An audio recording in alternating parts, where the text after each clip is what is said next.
Every day at KM, we pass through the hallways, past classrooms, posters, and people who make our community what it is. But behind many of those faces are stories of service, of courage, sacrifice, and family. Veteran Days reminds us to pause and recognize those who served our country and protect our freedoms. In this special edition of Royals Weekend Review, we'll hear from student leaders about the military branches represented around our school. We'll meet KM staff members who served in the military and learned what life as a military means to them. And we'll visit the Tahoma National Cemetery to hear directly from veterans about what this day represents. Even though Veterans Day has passed, showing gratitude never goes out of the season. This Royals Weekend Review, our Veterans Day special. Hey Royals, my name's Amaya. And as you guys know, Honor Week has been going around and we've been recognizing veterans, and today we wanted to talk about the United States Army. The U.S. Army branch started on June 14, 1775. The Army in the Revolutionary War fought in battles, secured key victories like Saratoga and Yorktown, and endured harsh winters. In World War I, the U.S. Army fought alongside Allied forces on the Western Front alongside the French and British armies against the German army. And then in World War II, the U.S. Army fought in both the European and Pacific theaters, participating in major campaigns such as invasion of France, the liberation of Europe, and island hopping in the Pacific.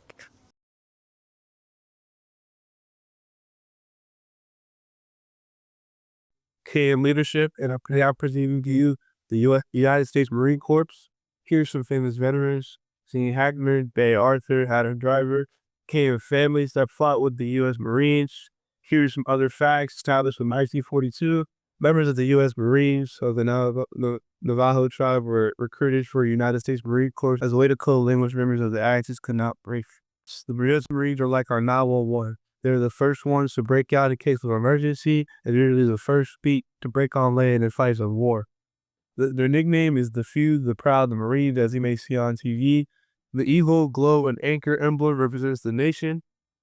Quick, impressive lines. Every Marine is a rifleman, no matter their job title. The Marine Corps build leaders and not followers. Today I'm here to show you guys the poster me and my group worked on for Veterans Week. We would like to show you guys some of the people that are family members of those that are attending KM currently. These are family members of those that contributed to the Navy. And I would like to show you guys some of the celebrities. We have Sean Connery, Tom Selleck, and Paul Newman. Some of the wars the Navy was involved in was the Spanish-American War, which started on 1898. And the other wars are the Philippine insurrection that started in 1899 all the way through 1902. And another war was the China Relief Expedition from the 1900s all the way to the 1901. Now we're going to introduce the U.S. Air Force. The U.S. Air Force was created in 1947. In 2010, the Air Force used 1,760 PlayStation 3 consoles to build a supercomputer called the Condor Cluster for research purposes. An airman first broke the sound barrier in 1947. Then Chuck Yeager broke the sound barrier in his Bell X-1 rocket-powered aircraft, kicking off a race of pilots who competed to do the next big thing, eventually leading to the outer space and a man on the moon. The Air Force has significant representation of women, with nearly 1/3 of all female service members serving in this branch, showcasing its commitment to diversity. The roof stomp is a tradition where airmen welcome a new commander by gathering on the commander's roof and stomping and banging on the windows and doors.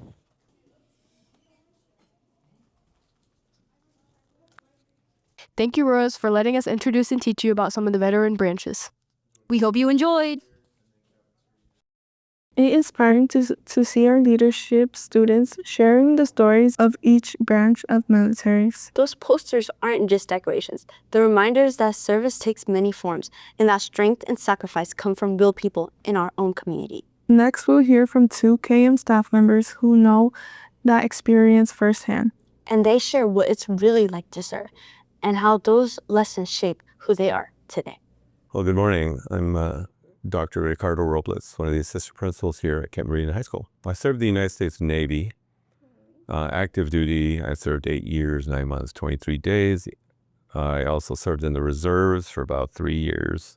My life after has been really interesting. I've went to education and became a ELL teacher at the time, taught Spanish to middle school, high school, and all that. Plus being an administrator in Arizona brought me to Kent-Meridian High School. The memories that still stand out are the friendships I've made while serving on active duty on ships, Navy buddies, or we call shipmates, that I still connect with and still good friends with. As a matter of fact, one of them who lives here in Bremerton, I used to stay with his family. Well, I would come visit Washington and Montana, and that's what led me to apply for a position here in Washington. Hello, what's your name? My name is Mr. Gorey. What branch of the military do you serve in? I was in the United States Marine Corps. So our first question for you is, what's your life story and why did you get into the military? My life story, I was born in the Tri-Cities, Washington, Eastern Washington, moved up to Spokane for a few years. I joined the United States military and specifically the United States Marine Corps just because college wasn't for me.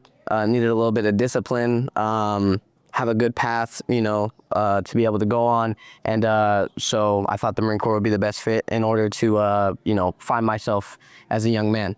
And what's life like for you after serving? After serving on it, honestly, it is a little bit difficult, right? You miss your friends, you miss the memories and stuff like that. They always say the military is, while you're in, it sucks, right? But being out, right? You still do miss all of those times. You build a good relationship with the people that you served with. And so you'll never get that amount of structure, difficult transition, but it's been fun being able to find my way. What do you think about when you think about Veterans Day and how it applies to you? I think about my brothers and sisters that came before me. I think about all the amazing staff that have been here at Kent-Meridian and all across the United States and the sacrifices that they made. I personally didn't have to do anything too crazy, but the ones that came before me, I'm always thinking about them and like I said, the sacrifices that they made, it means a lot to me. And so, I just live every day trying to make sure, I uphold that same level of, discipline and hard work that they put in. Well, thank you. No problem. Hearing from our staff, giving us a glimpse of what dedication looks like long after the uniforms comes off. It's not just about service in the past. It's about continuing to lead, teach, and give back to others every day. For our final story, we took that reflection beyond our school walls. We visited the Homeland National Cemetery to hear directly from veterans and what Veterans Day means to them. My name is Dean Thiem. I'm Navy Master Chief Petty Officer, and I served during Vietnam, but not in Vietnam. Well, it means an awful lot. My grandfather served. My stepdad served. I lost an uncle in World War II in New Guinea, 1942.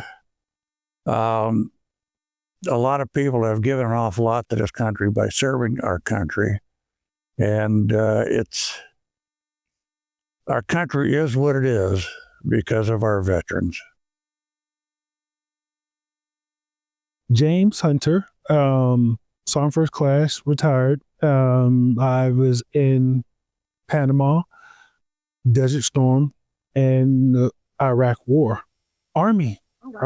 That's the best branch. Army. Veterans Day is that day where we get to honor the veterans, past, present, and even those that will be coming, just to say thank you for what you do and the sacrifices that you and your family are making. So to celebrate veterans on that day, that's the one day out of the year that you really get to say thank you. So it means a whole lot. I want you all to know that it's not just a check or you're going to do something. It is about serving and being a part of something bigger than yourself. It takes away the ego and the pride, and it's about the camaraderie of people that you will meet from all walks of life, and to serve something bigger than what you are. And there's no greater calling than that. My name is Norm Hawker. I was a seaman in the United States Coast Guard from 1976 to 1980. I come from a long line of vets. I was a grandson of a vet, son of a vet, I'm a father of a vet, and a brother of a vet. Veterans Day, we celebrate the veterans that are still alive. I get a little flustered when people treat veterans. We'll see a gentleman sitting on a bench. People look at him like he's nothing. And he's wearing his veteran's hat. They're good people. They gave a lot for it. They gave up a lot of time for their families, their children, to make us able to where we can do what we want to do. Next time you see a vet, say thank you.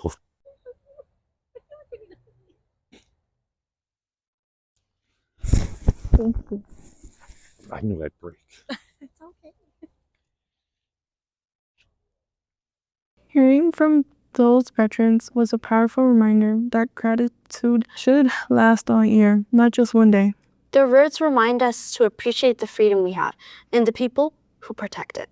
To close our episode, we would like to recognize the family members of our KM students and staff who have served in the military. Their courage and commitment continue to inspire our entire school.